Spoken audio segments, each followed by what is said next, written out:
unless my accumulator on rusty Cortez in the Greyhound Maiden series at Richmond comes off, I'm not buying a Leica anytime soon. The brand is one of the most familiar on the planet, and though I've never so much as held one, I'm sure they're brilliant cameras capable of taking beautiful photographs. I'd never suggest that they're a classic example of perceived value, and that Fuji cameras, for instance, take photos every bit as lovely as Leica's for a fraction of the price. Dear me, no.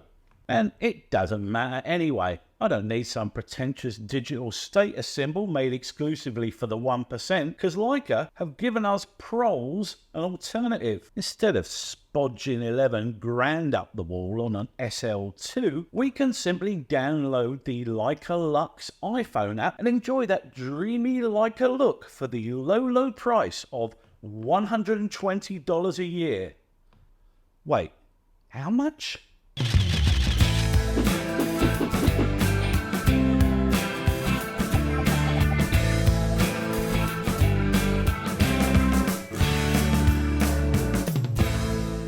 Yes, ladies and gentlemen, allow me to introduce the latest cynical cash grab by a high-end brand, the Leica Lux iPhone app, almost certainly the most pointless camera app ever released. It has Leica lenses, it has Leica film looks, it has less features than the built-in camera app. It comes with 5 film simulations that you can use for free, but if you want to massively increase that library of simulations to 11, then it'll cost you $10 a month, chief. I downloaded the app and signed up for the 2-week trial so I could put all of the films and lenses through their paces, and so you don't have to. I fired it up expecting some luxurious onboarding process befitting a luxury brand, but on that first launch, my expectations were cruelly shattered. In terms of the user interface, it looks like Leica's app team took 10 minutes in Figma and an extended lunch break down the pub to come up with a design that screams apathy from every pixel.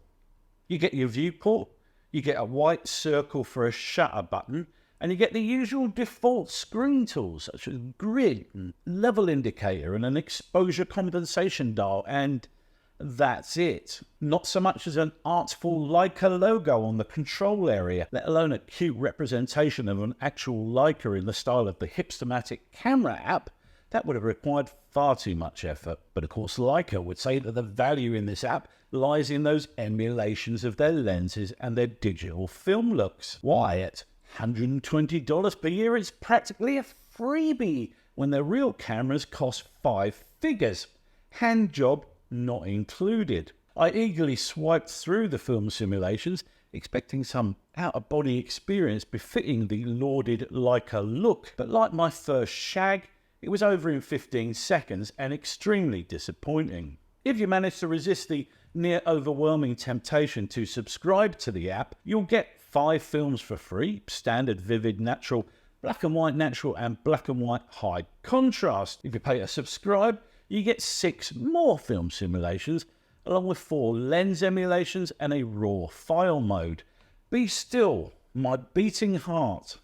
I tested the app down at my local beach, taking sample shots using all of those film simulations. Here's a shot I took with Leica Standard, and here's one I took with Leica Natural. After forensically analysing these photos, I can reveal that, scientifically speaking, there is bugger all difference between them. How about the difference between a black and white natural and black and white high contrast? Perhaps the better known film looks will deliver the goods. Here's eternal and vivid. Yeah, basically the differences between the various film simulations is marginal at best. Even on Leica's own promotional website, you'd be hard pressed to say much more than, well, that was slightly more saturated, about their sample shots. The Adobe photography bundle costs $12 per month, only marginally more than a subscription to the Leica Lux app. And alongside inconsequential apps such as Photoshop and Lightroom,